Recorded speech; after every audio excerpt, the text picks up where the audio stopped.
Recording in progress.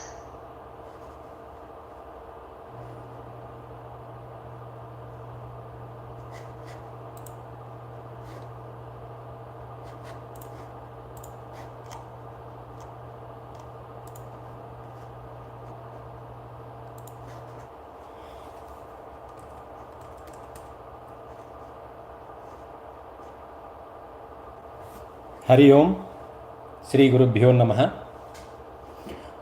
Hope everybody is doing well. Welcome to Ramayanam session. Let me quickly share my screen.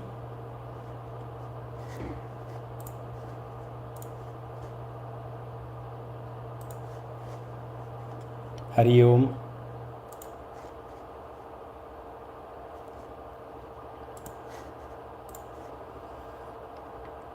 Can everybody see my screen? Thumbs up.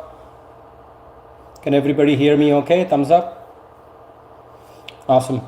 So without any delay, let's get started with our session. As usual, let's begin with our usual prayers. Please sing along with me. Vakratunda Mahakaya Koti Surya Samaprabha Nirvighnan Kuru Me Deva Sarvakaryeshu Sarvada Dakshine Lakshmano Yasya Vame Tu Janakatmaja Purato Marutiryasya Tam Vande Raghunandanam Kujantam Rama Rameti Madhuram Madhuraksharam Aruhya Kavita Shakham Vande Valmiki Kokilam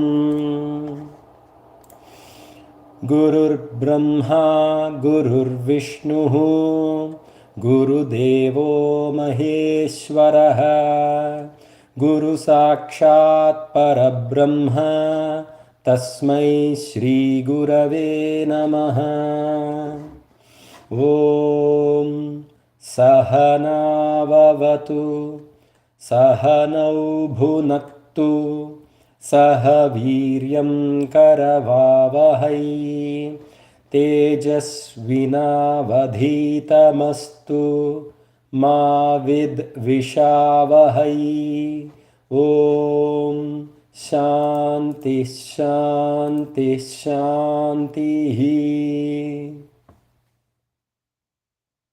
Excellent work. With this, let's get started with our story session. And before we get started with the session, quick recap of what we have heard in the previous week.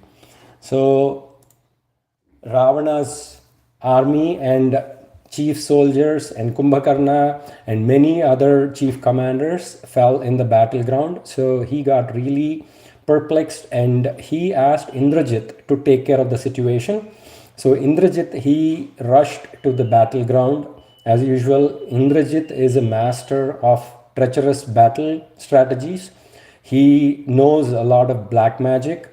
So he used that magical powers, mysterious powers, and he started attacking the warriors of the Rama army, and he disappeared from the battleground. He hid behind the clouds.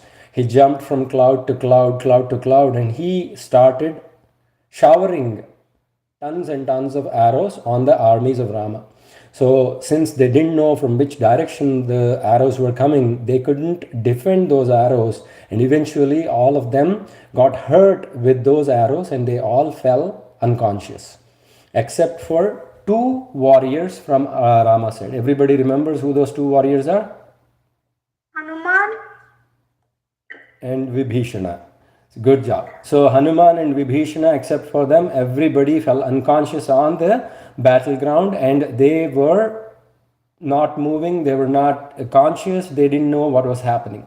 So then Hanuman and Vibhishana, they started going around looking for all the warriors to give them first aid.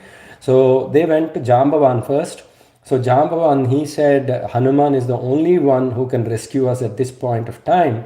And then he asked him to go north towards Himalayas, about 2,800 miles, as we saw last week, which would take about 100 hours if we are driving. And he said there is magical herbs on the Sanjeevani mountain, and he asked to bring those herbs to resuscitate all the army members of Rama, Lakshmana, along with the main leaders. So Hanuman, he immediately took his blessings and traveled northwards, went to that Rishabha mountain, and he found those herbs. They were very glowing and they were very illustrious. As soon as they saw Hanuman, they hid themselves, they lost the light and they started hiding because they didn't know what was happening. So Hanuman got angry and he said, if you have these powers and if those powers cannot be used for Rama's task, what good are those powers for? But just because you're hiding, it doesn't mean I'm not going to possess you. So he put his hand underneath that mountain. He uprooted the entire mountain. So imagine a big mountain, whatever mountain you have seen, and imagine Hanuman growing up in size equal to that mountain, putting his hand underneath that mountain and carrying it on his shoulders. So he then started flying back to Lanka. With one hand, he was holding the mountain, and he was easily flying back like it was like a small flower. It didn't even bother him, the weight or anything. But the same speed that he came there, he went back with the same speed. And as soon as he set the mountain near the battleground, where all the warriors from Rama's side were lying unconscious, they smelled all these beautiful herbs which have different kinds of strengths to resuscitate and give powers in different ways. So as soon as they smelled all of those, they got up, they stood up. Even the dead soldiers from the previous days, even they got up, because one of the herbs in the set of herbs on that mountain is called Mrita Sanjeevani. Mrita Sanjeevani, what it does is it even brings back life of dead people. So all the dead soldiers also got up and they were all dancing with joy. And then Sushena, who is the chief doctor of Rama's army, he took those herbs and he used them appropriately on all the members of Rama's army, along with Rama, Lakshmana, Sugriva, Jambavan, everybody. So they all got their powers back with great energy, even more than what they used to have before. And they were ready to start the battle again against the armies of Ravana. So Hanuman, he immediately got a lot of accolades and praises from all the army members. They were all cheering Jai Hanuman, because they all know that they owe their lives to Veera Hanuman, who is the great warrior Hanuman. So he immediately took blessings from Rama and he took the mountain back in the same way that he got it. On his left hand, he just held it with great ease, and he flew back to the mountains of Himalaya near where he got it from, and he put it back in the same place where he brought it from in the first place.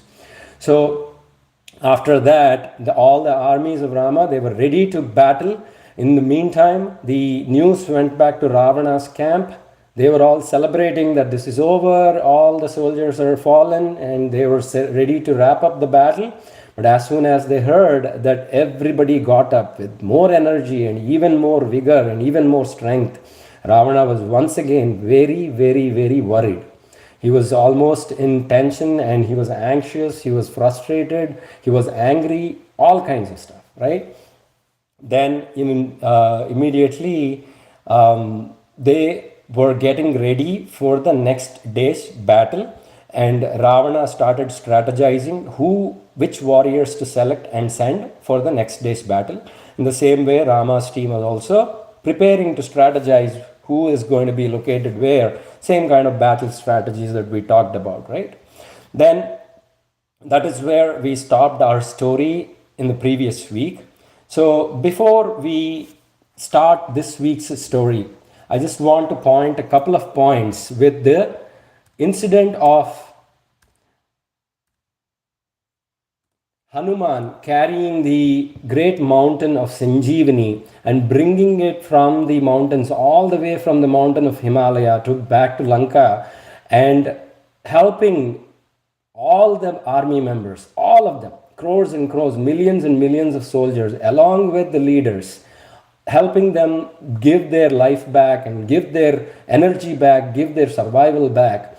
So, we are going to talk a couple of points about this particular incident. The first point is when he got that big mountain and he placed in the battlefield, the smell of the great herbs, the fragrance and the power, it should be applicable to both sides, right? On the battleground, there are also fallen soldiers of Ravana. Why didn't they get up and why didn't they survive? Why didn't they make use of these herbs? Why are only the Rama side soldiers benefited from this great herbs? That smell should go everywhere, right? You know what happened? Third means they're bad because Go ahead, Moksha, you were saying something? so because the soldiers of Ravana were bad. Yes, all that too. And also, what exactly happened is again, Ravana's egoistic, arrogant mind played at work here. So, every day after the battle, what Ravana used to do is have his men pick up all the bodies of the dead soldiers from his army and throw them into the sea. Every day he used to do that so that the opponent army doesn't know how much damage they have done to Ravana's army, and also to make sure that their team doesn't get discouraged by looking at all the dead soldiers from their side.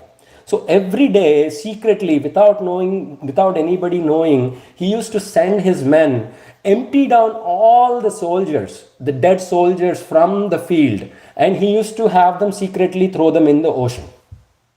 Bad stuff, right? Again, it shows the mentality, it shows the psychic mind, the mind, psycho mind of Ravana, how he handles things. If you see both sides, parallel side to side, how Rama handles his team, how he treats them, how he treats their soldiers, versus how Ravana treats their soldiers. They're just disposable for them. For him, he doesn't even care. Okay, he's dead, just throw them in the sea. That is how he treats his own men. He acts like he's crying, he acts like he is so in deep sorrow after each fall, like his own people, Kumbhakarna, Akshakumara, everybody, they all fell for him. For what? For nothing, for his greed to marry another man's wife.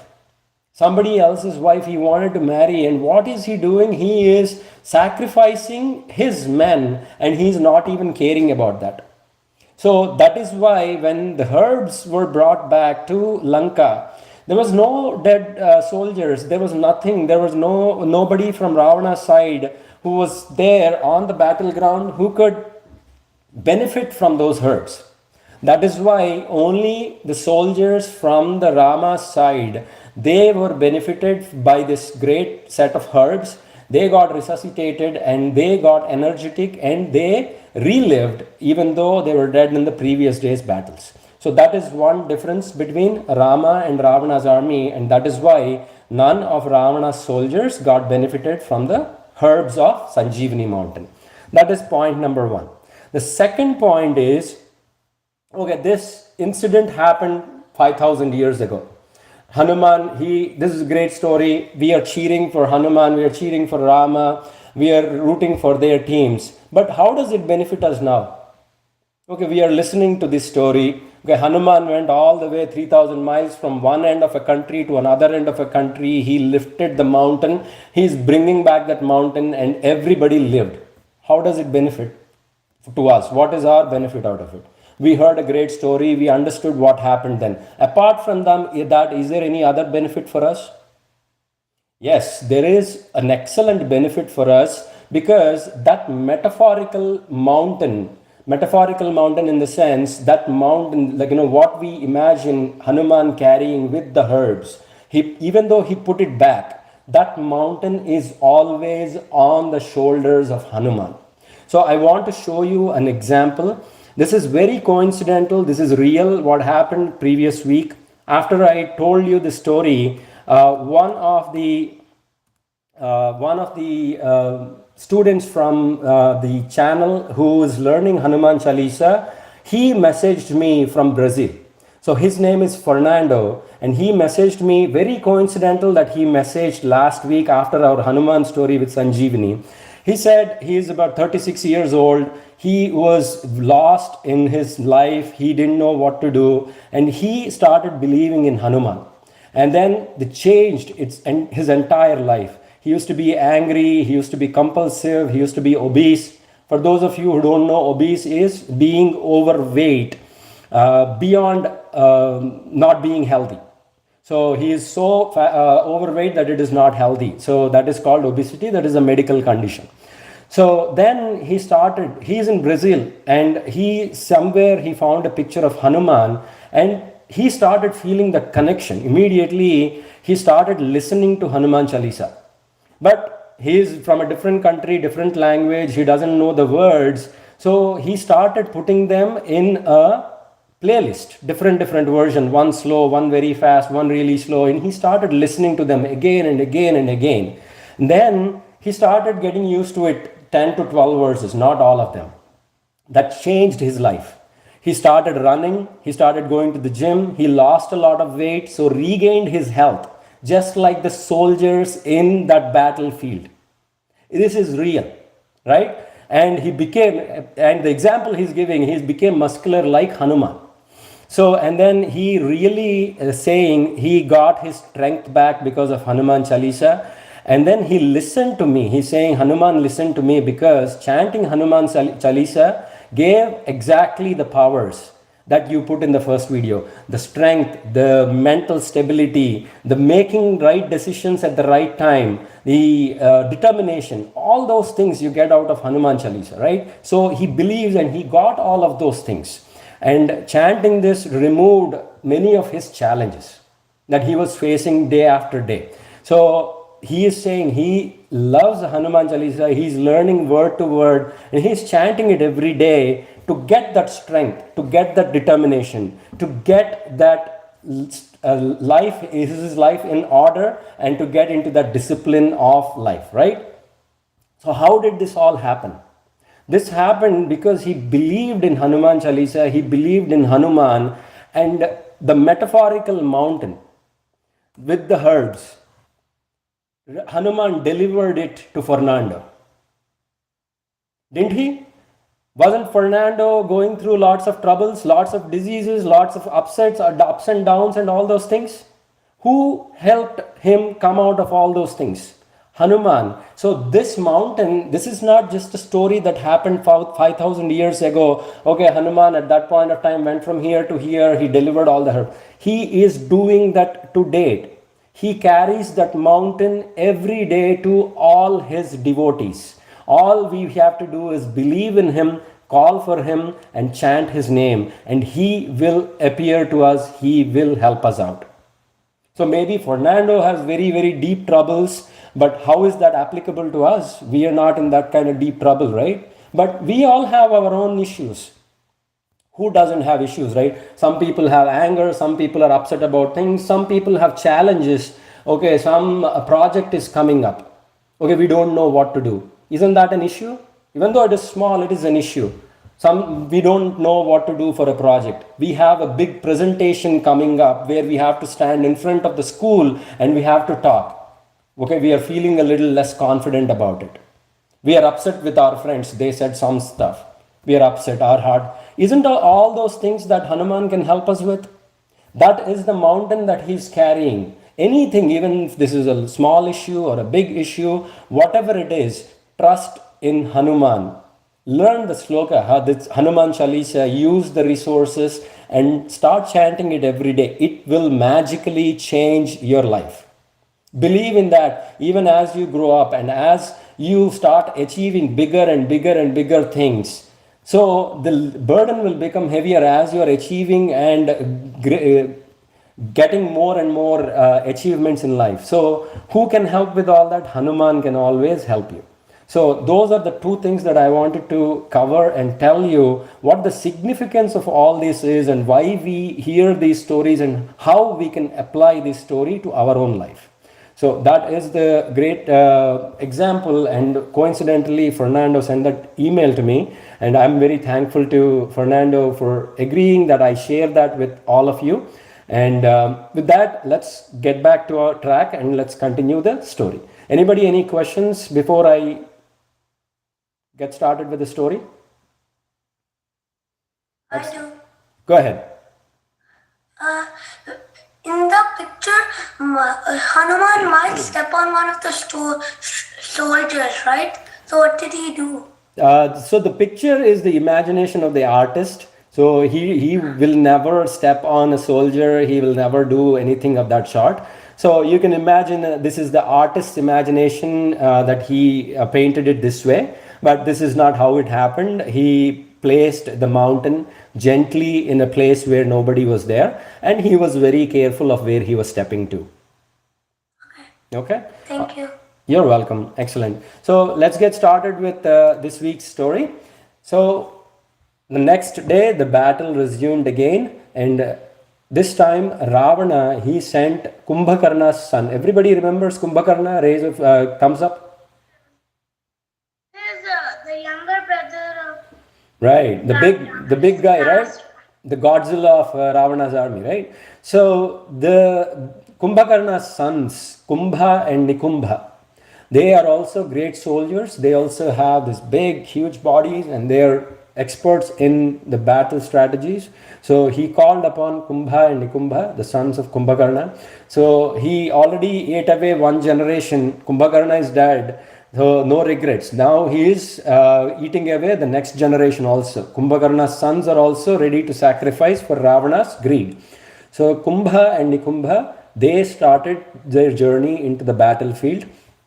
They went into the battlefield with all the weapons and all the soldiers, with the cavalry, with the horses, with the elephants, with everybody protecting them around. And quickly, now you have to remember that Rama's army is rejuvenated with new energy. They have all the herbs and they got the confidence back. So Sugriva and Hanuman, they immediately pounced upon Kumbha and Nikumbha. They broke the chariot of Kumbha and Nikumbha. They killed the horses, the charioteer. And Hanuman, he took a big tree and threw it on Kumbha. And he then started fighting with Nikumbha. And they started fighting back and forth with punches, wrestling, throwing rocks and boulders at each other. And eventually, Sugriva killed Kumbha and Hanuman killed Nikumbha. So Kumbhakarna's sons, both of them, they died in the battle fighting Sugriva and Hanuman. Again, the news goes back to Ravana immediately with the spies. Ravana is uncle of Kumbha and Nikumbha.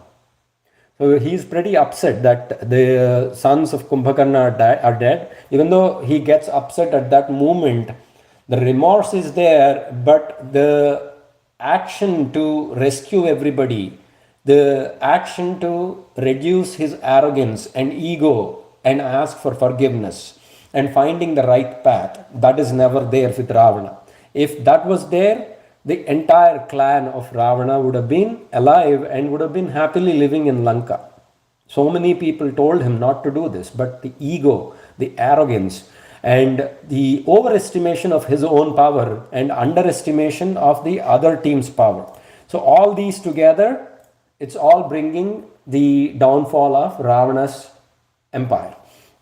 So after Kumbha and Nikumbha are dead, so immediately he called upon a big meeting and he started expressing his grievance and expressing his disappointment in all the teams. Then immediately Indrajit got up from his chair, his throne, and he said, "Enough is enough. I have boons from Brahma. I almost killed everybody in Rama's team, army, 2 times. Remember, on day 1, he went and he did the Nagastras, and both Rama and Lakshmana, they fell unconscious. And again, Last week's episode we heard where he went back onto the clouds and he made everybody fall unconscious. So not a normal warrior, he's a great warrior, dangerous one. But the only problem is he doesn't play by the book. He's always resorting to cheating. He's always using treacherous methods of battle. So that is why Rama and Lakshmana, even though they're better warriors than him, they're not able to retaliate and they're not able to find an answer for Indrajit. So he said, okay, this is time, I go back again. So what I'm going to do is, Indrajit, he has a boon from Brahma, Lord Brahma. Once he battled Indra and he captured him and he put him in jail. He wouldn't release him. Then Brahma, he came and he said, okay, release Indra, I will give you whatever you want. Then he said, first they will normally, one thing they will start asking is immortality, no death, right? So Brahma, he only gives that to good people, not everybody. So Indrajit, he said, no, I can't give immortality. Everybody who takes birth has to die one day. So you are no exception. Ask for something else. Then Indrajit, he thought, just like his father, he said, I have to ask for something that will give me an advantage in the battlefield. Whoever comes in front of me, I should be able to defeat them. So he said, I am going to perform a ritual, a sacrifice. Remember the yagam, like with the fire and all. I'm going to perform a yagam like that, but for bad spirits, for evil spirits, not for gods. Normally, yagam is done for gods. But in his case, he's going to do prayers with black magic and he's going to call upon evil spirits with that yagam. As soon as I complete that yagam, if I complete, whoever I battle with after that should be defeated in my hands. I should never have defeat after once I complete that yagam. So he got that boon and Brahma said, so be it. You get that whenever you complete this yagam and go to a battlefield. Whoever your opponent is, even if it is gods, you will be victorious. Nobody will be able to defeat you. So he gave that boon to Indrajit. So he has that advantage that if he completes that yagam and if he goes into the battlefield, he knows that he is going to defeat Rama and Lakshmana. So that is his strategy. So he made all the preparations. He gave all the orders to all the chief commanders, all the army personnel, and then with great sound and noise and with trumpets, with conch sounds, with drum rolls, and lots of elephants and lots of chariots and lots of horses, he opened all the gates of the forts around Lanka and he emerged into the battlefield with lots of sound. Lots of animals coming in at once. The dust raised from the battleground. It made a lot of sound, and everybody on the opponent side, they just stopped and they just started looking. Who is coming out from these gates? What is going to come out? And what are we going to face out of those gates? So as soon as the chariots came out, Indrajit, he came from the middle on his big chariot and he came out, and as all the warriors of Rama's side were watching, he took out his sword. He held on to the head of Sita Devi and he chopped her head off in front of all the warriors of Rama's army. He brought her onto the battlefield, and that is what he did with his sword. He chopped the head off and then he immediately returned back into the fort. So everybody was looking, okay, before I move forward, this is not real Sita Devi. This is a strategy played by Indrajit. That is what he does. All evil magic, treacherous, cheating methodology that he follows, right? So what he wanted to do is, he wanted to stun everybody. on the opponent side. So if he brings out somebody who looks like Sita, remember Ravana's side, they have architects who can build illusionary and magical things like this, who looks just like Rama, who look just like Sita Devi, who look just like, they can make things which look like the weaponry of Rama. So the same thing with Yuddha, who is the magical mysterious architect who can build these things. He built an illusionary Sita Devi who looks just like Sita, and Indrajit, he brought out that illusionary magical Sita Devi and he chopped her head off, making everybody think that Sita Devi is dead. So what does it do? It stuns everybody on the opponent side. Everybody is stunned. They don't know what to do, perplexed. Why are they doing this battle? For Sita Devi. If they are thinking that Sita Devi is dead, they are all jaws down. They don't know what to do. They are in deep sorrow. They're looking at each other. Why do we even have to battle? What is this wrongdoing? Why is Indrajit going in this wrong path and doing this wrong thing? This is a battle that has to be fought between the armies. Why is he killing an innocent lady? So all the great soldiers, even Hanuman is known as Maya Bhedi. Maya Bhedi means who can destroy magic, the evil magic or any kind of magic. He is able to see it, he is able to destroy it with his eyesight, with just looking at it. Even Hanuman, he fell for that magic. He didn't know what to do. Everybody is in tears. All the army members, the leaders, the chief commanders, they all dropped their weapons and they are just looking with a sorrow face, very, very dejected, just looking into the deep sky and not knowing what to do next.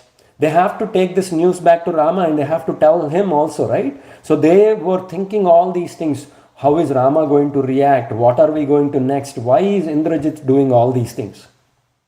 I'll tell you why Indrajit did that. So Indrajit, he wanted to do this stunt just to perplex everybody, just to stun them, just to make them confused for long enough to go back into his palace and conduct his ritual, that yagam that I told. And once he finishes his ritual, what happens? He will be able to defeat anybody once he finishes that ritual, once he comes back into the battlefield, right? So for him to buy that time so that he can go back and finish the ritual, he played this magical stunt so that he can buy that time. So everybody, and it is working. Obviously, everybody was stunned, everybody is in sorrow, everybody is sad. They're not even fighting with their opponents. They're just standing there receiving blows and receiving punches from their opponents. They're not even fighting back. It is working. Indrajit's magic is working at this point of time. So even Rama and Lakshmana, Hanuman went back and he told the news to Rama and Lakshmana. He said, we don't know what to do. Like great warrior Hanuman, who is the dispeller of all magics, who can destroy all magics, he succumbed to this magic and he went back to Rama not knowing what to do. He told, this is what happened there. What do we do now?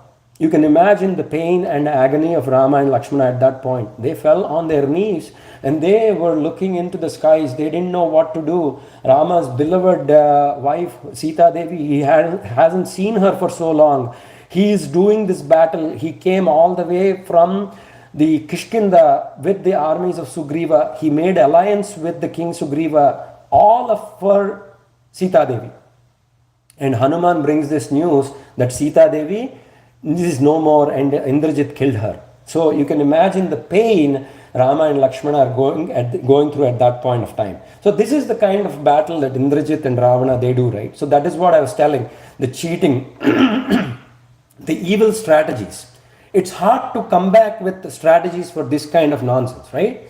If it is battle, Rama is equipped with any kind of battle. If it is weaponry, if you stand in front of him and start battling, nobody can stand in front of him. But this kind of stuff, it is a little different. So, but there is one person in Rama's army who knows and who can read all these magics by Indrajit.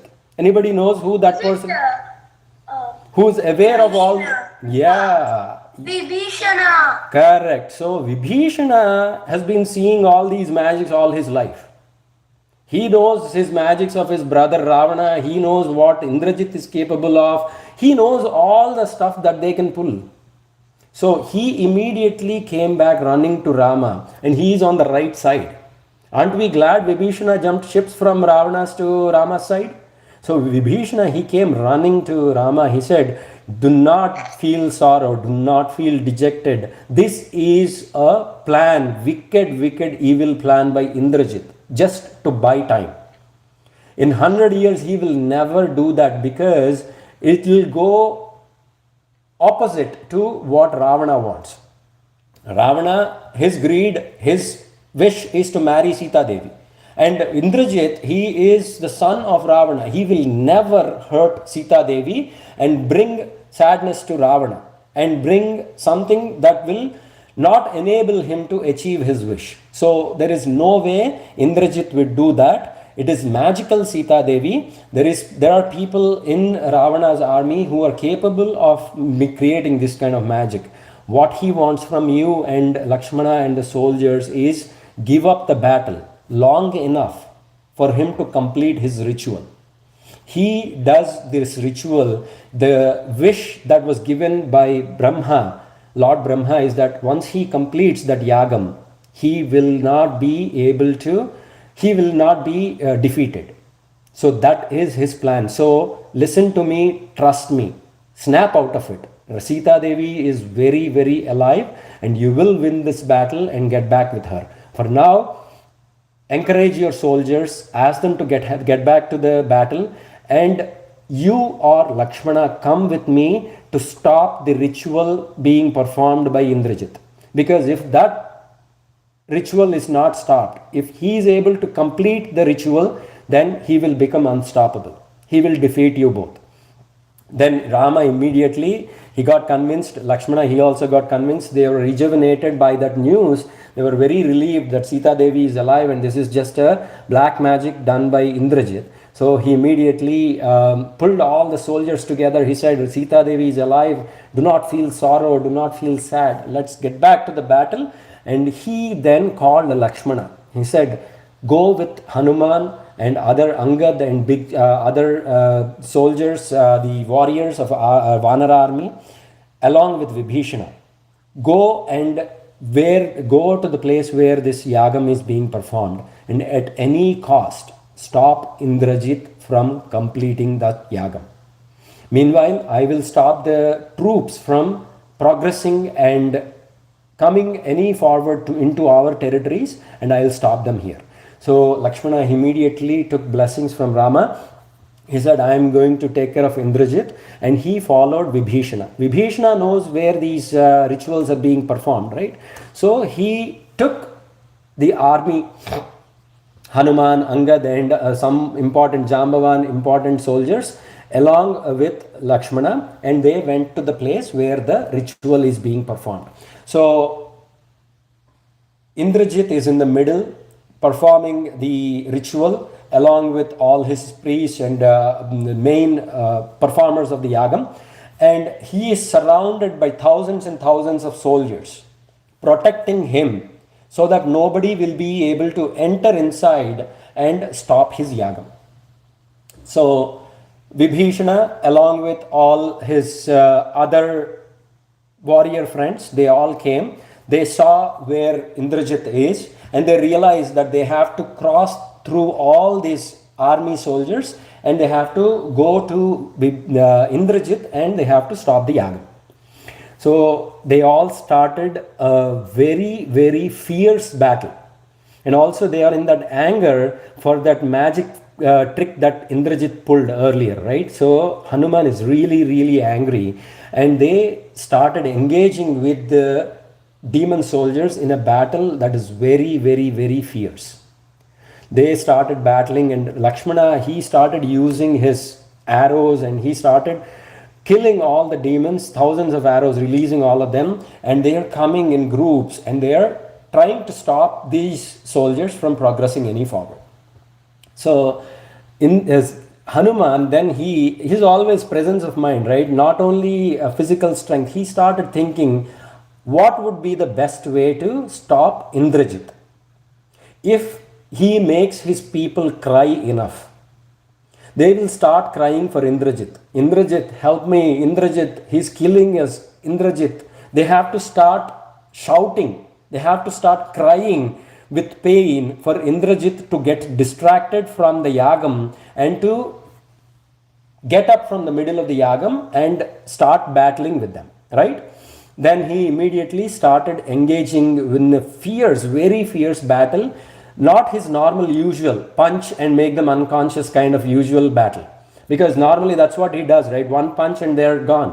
But this time he is hitting them enough that they are feeling enough pain, but they're not unconscious. They're feeling that pain and they're outcrying. They're shouting with that pain. They're crying, Indrajit, help us. He's killing us. So he is tearing their parts apart. He's keeping them conscious, but he is making them go through very, very, very deep pain. One soldier after the other, one soldier after the other. He's pulling 10 of them together and smashing them together so they can cry and shout for Indrajit. So they started shouting and yelling for Indrajit. Indrajit, we cannot take this anymore. Please get up. Save us from this warrior. We are not able to stop him. He is making us cry. He is giving us pain that we are not able to tolerate. And all these are going into the ears of Indrajit. He's not able to focus on the yagam anymore. So after a while, after he heard all these pains and cries and from his own soldiers, he's not able to focus on the yagam and he got up from the middle of the yagam. So first task completed. The task is stopping Indrajit from completing the yagam. And they were successful in doing that. Indrajit, he dropped the yagam in the middle. He said, okay, I cannot do this. I have to protect my men. And then he immediately went back into his palace. He got his armor. He got all his weapons. He got his special chariots. And then he came into the battlefield to stop the yagam and to start the battle. So the first task successfully completed. So at this point, he doesn't have the special powers, does he? The powers that Lord Brahma gave, if he completes the yagam, he would have been undefeatable, but he didn't complete. So he is very vulnerable. He can be defeated. And Indrajit, he came out with all his soldiers. He came out in the fierce chariot with all his weapons. And then Lakshmana, he stood in front of him and they started engaging in a fierce, very, very fierce battle. So both of them, they're throwing weapons at each other. They're using the mystical weapon, the astras, at each other, and they're attacking each other on the foreheads, on their shoulders, on their chests, and they are getting hit by each other's weaponry. So Vibhishana, he was looking at both the battles, and all the men, they stopped their battles and they started looking at this battle because this battle is so amazing. Two equal men battling against each other, in front of each other, and those astras that they are releasing, the mystical weapons, they have mystical powers that they have never seen before. They are emitting fires, they are coming up with thunders, they're coming up with lightning, and they're coming. One arrow is emitting so many lions and tigers out of it, and the other arrows are emitting elephants out of it. They both are fighting with each other. So amazing battle happened between both of them, and everybody was just stunned and they were looking at the battle very tensed. So then Vibhishana came up to Lakshmana and he said, as the time goes by, he will become stronger and stronger in the battlefield. So finish him fast. Think of the weapon that you got from the gods and use that weapon against him and finish him off. So Lakshmana, he immediately thought of the weapon that was released by Indra himself. And with all the powers of Vajrayudham and with all the mystical powers. So he thought of Indra and he got out that mystical, very powerful weapon, the Astra, and he put it on the arrow, on the bow, and he then chanted a very different mantra than what he got from all his gurus. So I told you, right, all these mantras they get to invoke those astras, those weapons that they have. But this mantra that he chanted, it is not given by any of his gurus. What he said is, Dharmatma Satya Sandhascha Ramo Dashathiryathi Paurushecha Pratidvandvastadena Sharainim Jahiravanim. He said, if Rama is Dharmatma, if he is righteous as they say, if he is Satya Sandhascha, if he is always spoken truth and nothing but the truth, if he is the son of Dasharatha, if he is as brave as they say, if he has all these virtues and qualities, if what I said is truth, Pratidvandvastena, the opponent who is the son of Ravana, Indrajit, may he die by this powerful arrow. This amazing mantra, it is called the Mula Mantra of Ramayanam. So this incorporates all the great virtues of Rama. So Lakshmana, he chanted this amazing slokam, and all those things are true. We know that, right? Rama is righteous, Rama is always truthful, Rama is the son of Dasharatha, and he is brave, and he is the greatest warrior the earth has ever seen. So, sorry.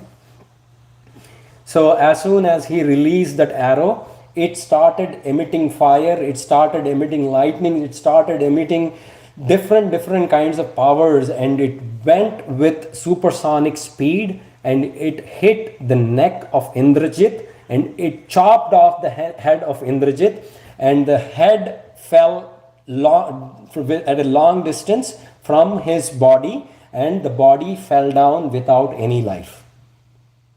Excellent episode, one of the best episodes for me personally in Ramayanam, because I told you, right, as dangerous warrior as Ravana is, Indrajit is even more dangerous. He was even more dangerous because of his treacherous and cheating ways. And this episode puts an end to Indrajit and his treacherous methods of battle. So Lakshmana, with his great powerful arrow, he killed Indrajit, and all the demon warriors, they saw this event, they saw this scene, and they got really scared. Looking at Indrajit falling down and looking at Indrajit dead, they started running back into their palaces, they started running back into their forts. They were scared. And Indrajit and the victory of Lakshmana over Indrajit, the warriors of Rama's side, Angad, Hanuman, Vibhishana, they all chanted, hey Lakshmana, great, you did a great job. And they were all celebrating, and they all, with great celebratory mood, they all came back to Rama, and they gave the great news of Indrajit's death and the victory of Lakshmana to Rama. So Rama, he immediately embraced Lakshmana.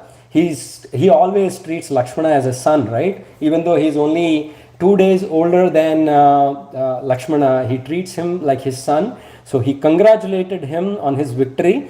Great job, Lakshmana. Your battle it's going to be, your story will be told forever, and you will be the greatest warrior, as great as anybody else. So he congratulated him, and they all celebrated the great victory of Lakshmana. And Sushena, who is the chief doctor, he came and he started giving first aid, because Indrajit also, he used a lot of arrows and he hurt Lakshmana in different places, right? So he immediately came, he gave first aid to Lakshmana and all the other warriors who got wounded in that battle, and they started resuming into the battlefield with even more energy and even more power and even more strength, because now they know that Indrajit is dead. No more black magic, no more going behind the clouds and causing all these troubles. So they were all very happy. They're ready for a straightforward battle, one-on-one battles between somebody standing in front of them, right? So they were all very happy, but the Ravana's side, not so happy. So he was in very pain, because Indrajit, his very favorite son, who he thought would take his legacy forward, who he thought is a greater warrior than himself, Ravana was very, very, very sad that day, even more sad than when he heard the news of Kumbhakarna, then when he heard the news of Akshakumara. Sad than any of those news. Ravana was very, very upset. He mulled upon his decisions. He thought about, he was filled with remorse because he gave up so many lives for his greed. But would he change his mind? No.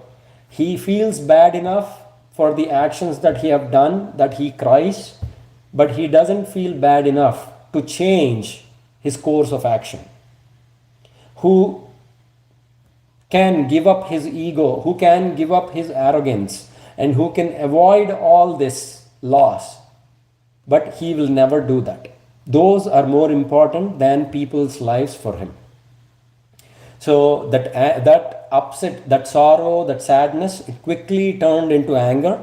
So he said, I'm going to the battle myself. I'm going to attack all of them who did this to my sons and my brothers and my nephews. I'm going to battle them all. So he called upon his commanders called Mahaparshva and Mahodara. So there is a different set of Mahaparshva and Mahodara who got killed in the previous episode. There is a different set along with Virupaksha. They all those commanders, they all went into the battlefield with their armies and they started battling with Rama, Lakshmana, Hanuman, Sugriva, Angad, Jambavan. Fierce battle ensued again. They all started battling with the weapons. They started battling with the trees, their boulders. They started throwing stuff at each other. They started throwing punches at each other. And Ravana, he is fighting with Lakshmana for a second, then Angad for a second, then Sugriva for a second. He is very strong warrior. He is not to be underestimated. So he's taking care of all of them. He's hurting them with all his arrows. And this fierce battle is happening. And Mahaparshva and Mahodara, they were killed in that battle by Sugriva. So as the battle was happening, so we are going to conclude this session in the middle of this battle because Ravana is going to pull some stunts in this battle before things happen. So we don't have enough time to continue the entire episode of what he's going to do.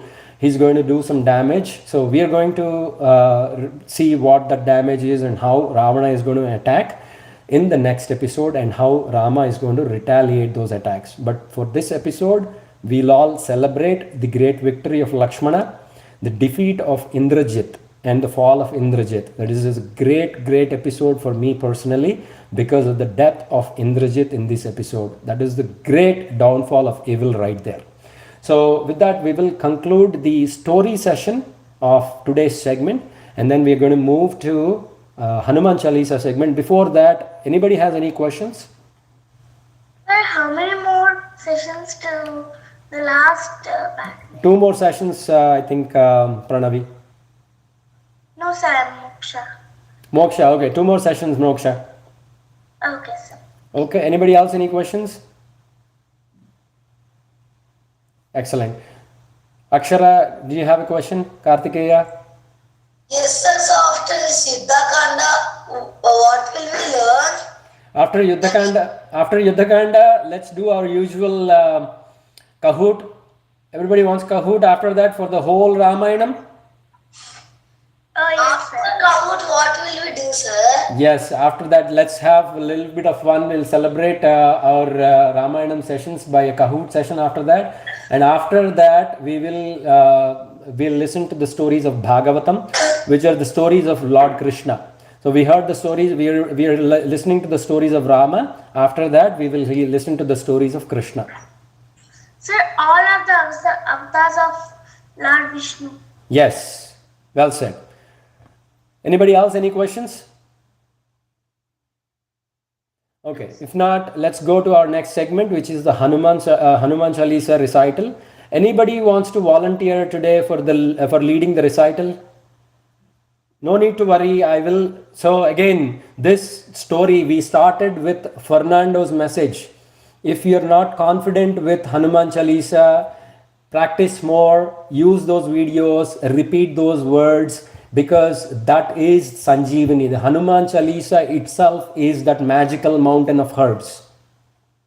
We saw that in the message of Fernando, right? So let's take that message, get inspiration from Fernando. He is from a different country, different language. He's putting the time and effort to learn these words. We can easily do it, right?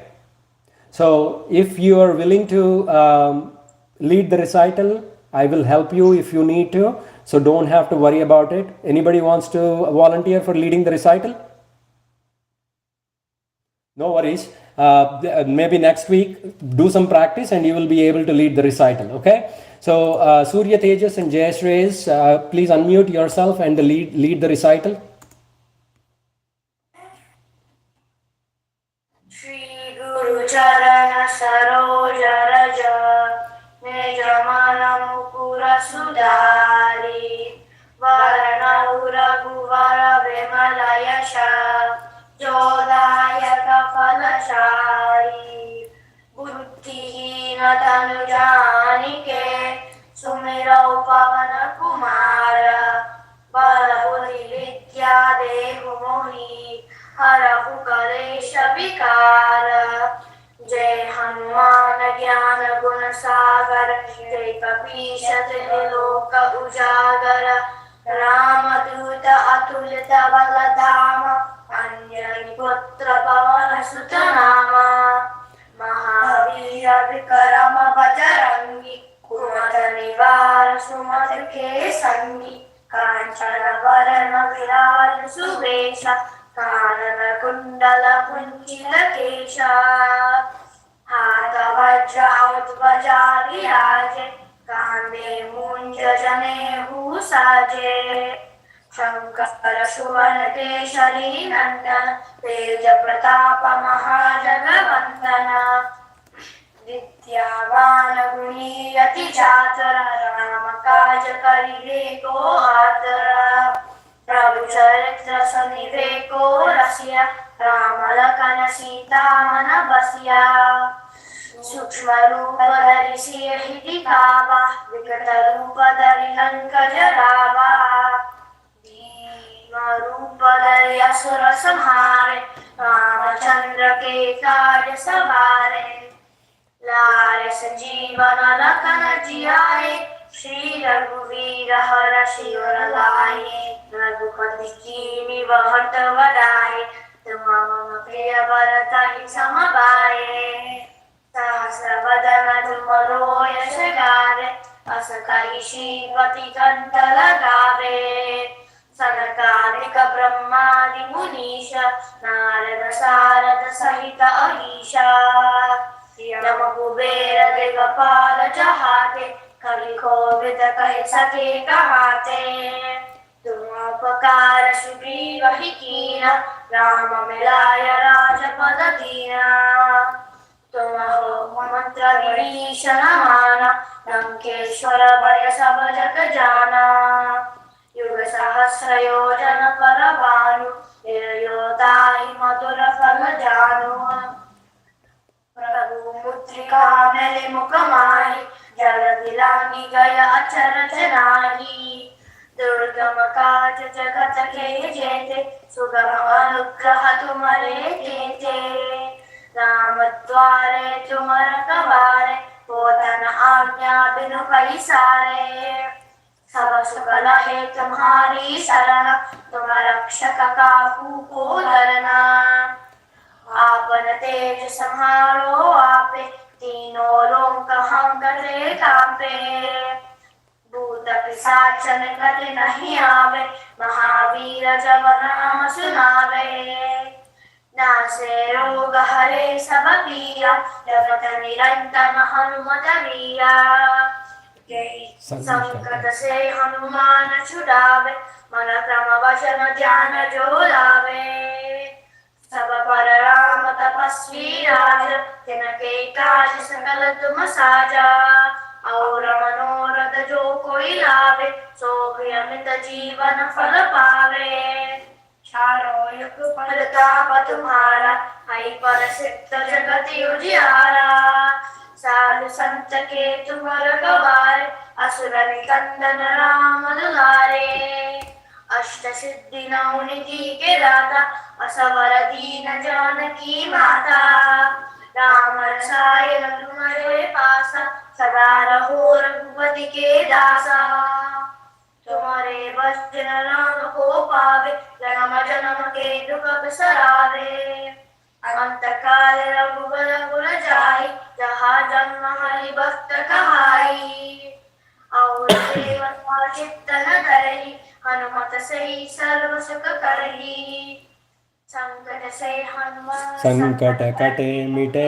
सब पीरा, जो Sumire Hanumat बलवीरा जय जय जय हनुमान गोसाई कृपा करहु गुरुदेव की नाई जो सतबार पाठ कर कोई छूटहि बंदी महासुख होई जो यह पढ़े हनुमान चालीसा होय सिद्धि साकी गौरीशा तुलसीदास सदा हरि चेरा कीजे नाथ हृदय महादेरा पवनदमय संकट हरणा मंगल मूर्ति रूपा राम लखन सीता सहिता हृदय बसो सुर भूपा सियावर रामचंद्र की जय।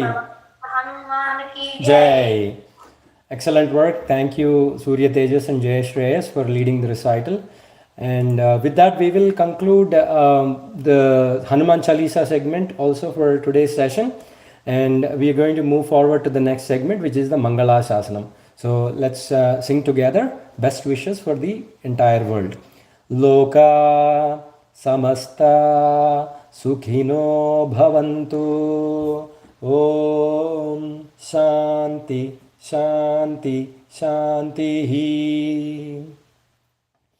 Hari Om. Sri Gurubhyo Namaha. Sarvam Sri Krishnarpanamastu. If you have any questions, you can stay back. If not, you're free to leave now. We'll see you again next week. Hari Om. Bye. Be good, do good. Hari Om. Hari Om. Anybody, any questions? Hari Om.